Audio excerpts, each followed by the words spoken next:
So let me start with good news. The good news is that we all, since we talk about lifelong learning and minerals and metals industry, we are all at the right place and the right time. So the challenge is obviously there, and let me start with illustrating this challenge, because we all often talk about shortage of skills, but it's very difficult to illustrate this shortage. And I just bring on slide together several quotes, several concrete numbers, and several concrete graphics to illustrate actually how big is the gap. And it's huge, and the challenge is really drastic. This is the reason why lifelong learning is so important, and why we are focusing on putting in place practical, consistent solutions and skills development.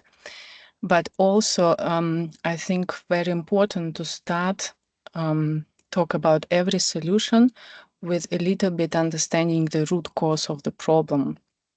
And talking about skill shortage, we obviously see three main trends which shape, and if you wish, emphasize and strengthen the challenge. So first of all, it's demographic challenge. It's the challenge of aging population. It's challenge of physically lack of available people available with a right level of qualification and right level of skills development.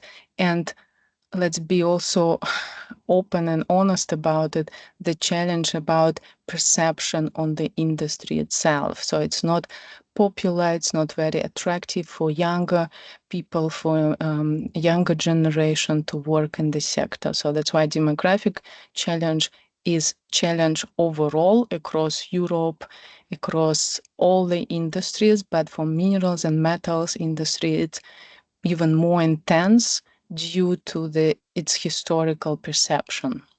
Second big reason for this is digital transformation. So AI, generative AI, robotics, and all kind of computerization does already change the way how industry operates, how labor market operates, and it also brings incredible challenge to the skills shift and skills change. You see here that currently companies identify around 50% of employees to be upskilled and reskilled, but I would say this number is way too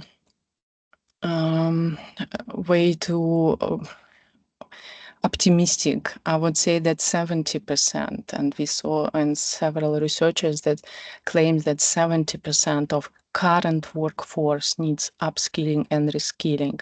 And this is very important to understand, basically, the understanding what it means to be engineer, what it means to be successful technician, what it means to be successful worker, no matter blue collar worker, gray collar worker, or executive, will change dramatically over the next 1 to 5 years. And in order for people to maintain their competitiveness, to maintain their level of professionalism, we need to put in place practical solutions on upskilling, reskilling, which is part of lifelong learning, in place already now. And last but not least, challenge which I shortly tapped in is perception of the industry, which I would put as a separate trend, because we see how overall talent attrition and employability and employer brand of companies, of industries in minerals and metals sector suffers from this, I would say, outdated understanding that minerals and metals industry is dirty and something opposite from green and circular economy and industry. And these three main trends, of course, set situation to be quite I would say, urgent to tap and to make solutions on skills availability, talents availability. To illustrate it even further, we see that around, I didn't put these numbers here on the slide, but we know from European Bank of Reconstruction and Development, who recently did analysis across all European countries on what are the factors which stop and prevent companies from investing. And first factor, just think about it. First, the major factor, it's availability of right skilled people across all industries. So basically what we see is that a shortage of skills now practically interferes in European ability to be competitive, to stay competitive across all sectors. So with this, I hope my message is clear.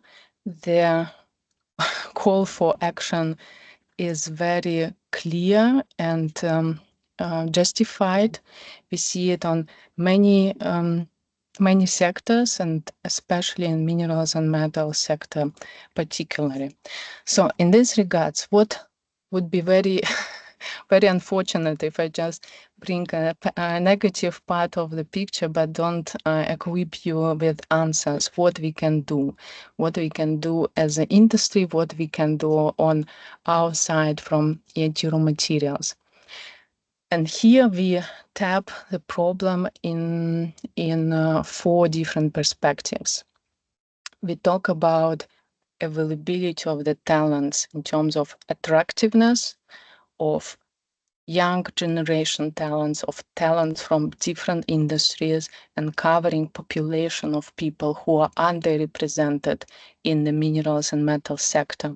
To be concrete, in EIT RawMaterials, we help companies to build network and build practical collaboration with universities, PhDs, and also master programs, PhD programs, and also technical schools to be able to attract talents in a way that these talents have tailor-made skill set available and motivated to work. Secondly, we work on overall, I would say, transformation of workforce from different sectors to minerals and metals sector by helping to reskill people and be able to provide very clear, very practical and quickly to adapt and to incorporate solutions, how to reskill people from one sector to another sector, from one level of technical skills to another level of technical skills. And lastly, we just started, it's very early stage, but what we will do more and more, we try to integrate different categories of people into the labor force, which were previously underrepresented. And this a lot happens with the help of technologies. For instance, disabled people or women is a too big, I would say, target groups for us to be able to integrate in the workforce. Second direction is, of course, learning and development as education. So we work a lot on providing industry with practical skills on upskilling and reskilling, lifelong learning, micro-credentials. And here our approach is about, first of all, working across entire level, all levels of categories of staff. So we work for blue collars, gray collars, and executives. On top of this, we provide solutions for both categories of skills and technical skills and transversal skills. And last but not least, we focus on providing solutions which developed under this famous triangle: education, innovation, and business. So all our courses are developed with best expertise available in Europe and also international, together with industry. So these trainings are very practical, very based on concrete cases. And on top of this, they are very short in implementation. So we know that usually industry requires around 6 weeks length of the course, and this is where what we really aim to provide. And last but not least, which is very critical for industry and especially for industries operating globally, especially in such a very complicated and sensitive environment as minerals and metals, is certification. So every piece of content coming from EIT RawMaterials Academy is certified, and the quality is confirmed and proved across Europe, and will be also recognized internationally. So this is second direction. And last but not least, what we also work a lot on is on marketing and, I would say, image and brand campaigns on the industry overall in general. So we so much, you probably heard about Raw Materials Summit.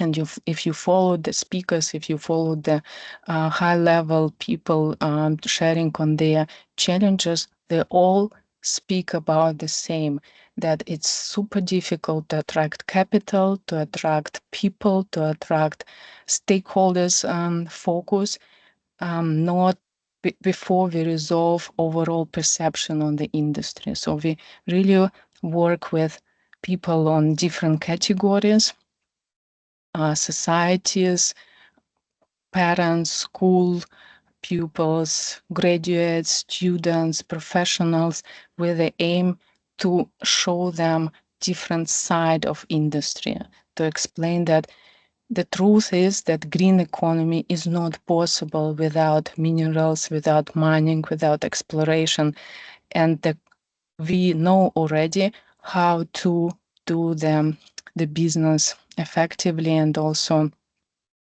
do it with no impact on environment. So this is what we do.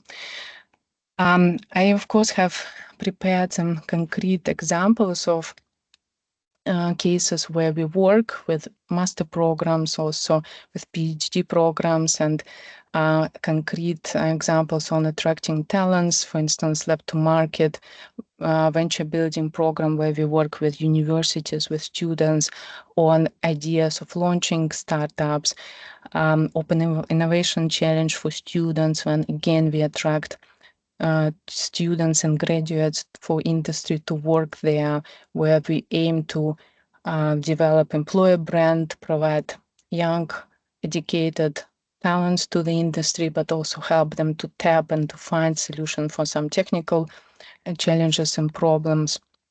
We work, as I mentioned already, with entire value creation chain, and for this we really collaborate and partner with best universities, with best technical schools in providing some technical solutions. And and in this regard, exploration, mining, together with recycling, reuse, all these topics are covered by our portfolio. So that's why I will not stage on this in details. All the materials on the slides we will share with you. And if you have any questions or would like me to explore more about Academy, let's do it as a follow-up